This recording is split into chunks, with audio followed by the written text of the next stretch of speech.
O cérebro da criança é programável por toda a vida. Sempre é possível instalar novos programas. Sempre é possível, portanto, ensinar algo novo para nossas crianças. E veja, as crianças serão adolescentes, que serão adultos, que serão idosos. Então, aquilo que nós permitimos que a criança aprenda hoje vai fazer toda a diferença no futuro dela lá na frente. Era basicamente isso que eu estava falando nos vídeos anteriores.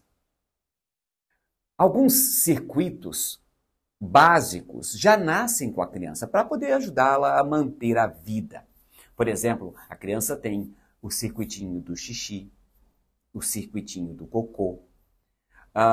Ela vai ter os conectomas que envolvem reflexos primitivos, como por exemplo o reflexo de retirada para se proteger sobre a dor. A criança tem o reflexo de Moro, então, que é quando ela se assusta, né? Assim. Então, alguns reflexos são fundamentais para que a criança possa manter a vida. Só que depois que a criança nasce, nós começamos a ter a responsabilidade de formar novos conectomas.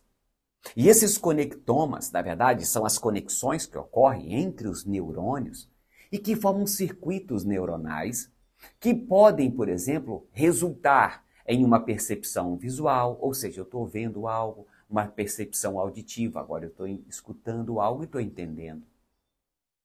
Mas também pode ajudar a criança a formar conectomas relacionados a um aprendizado social.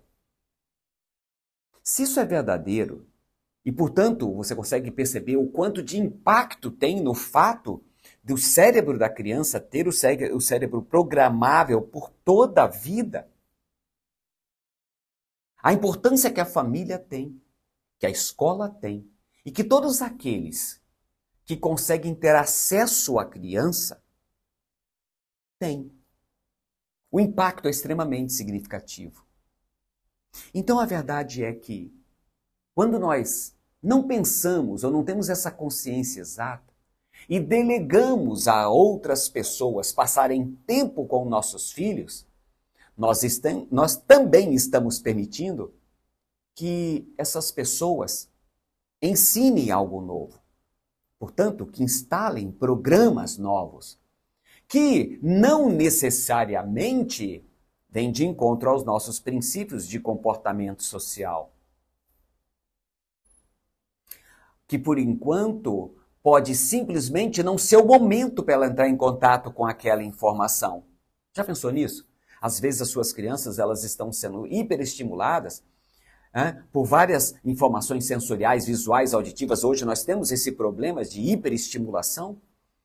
Mas a gente, às vezes, não atenta para isso. Será que está no momento?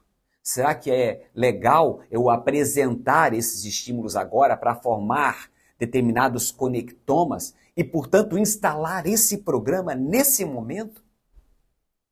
Será que eu não tenho, como pai, como mãe, como familiar, a responsabilidade de monitorar melhor o que as nossas crianças estão vendo?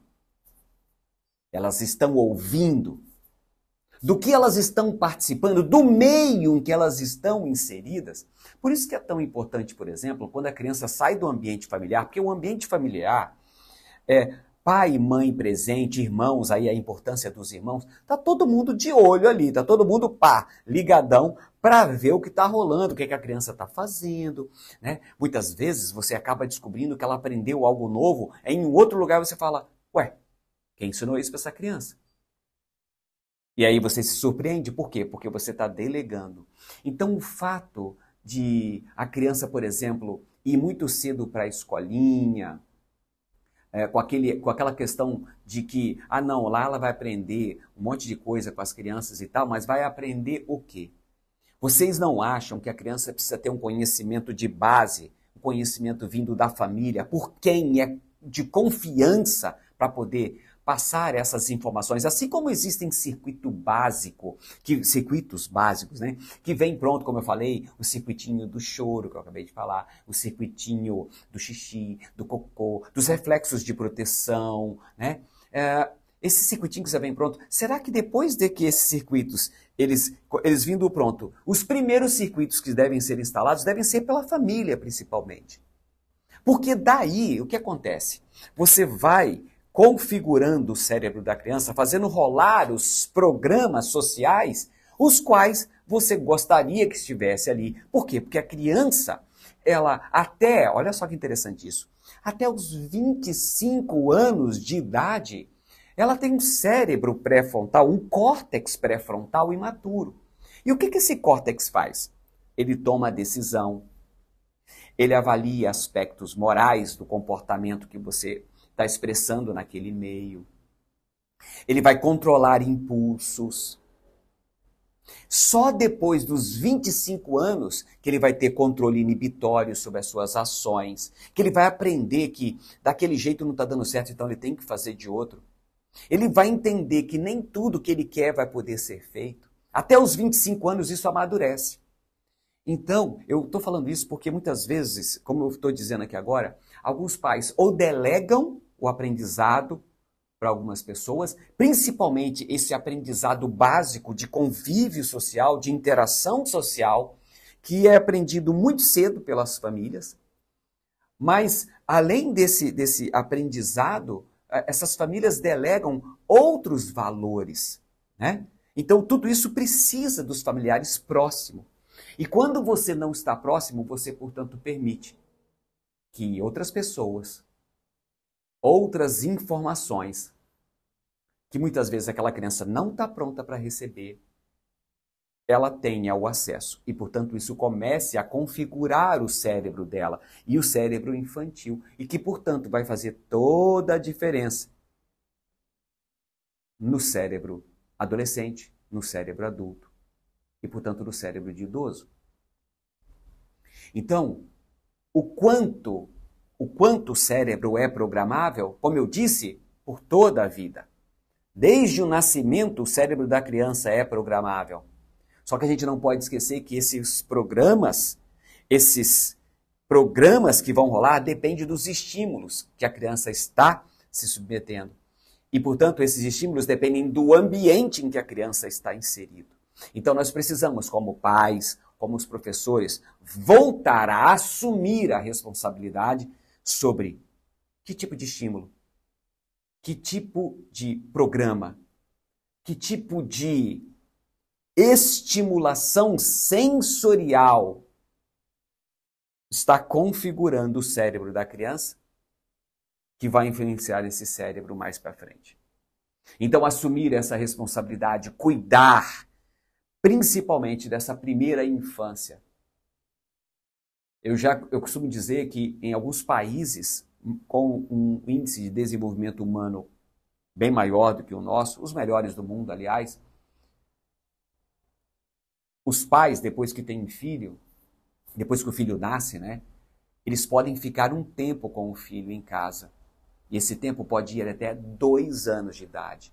Em alguns países, eles dizem quem que vai ficar, é o pai ou a mãe, né? Quem quer? Ah, não, é a mãe, é o pai, a família decide.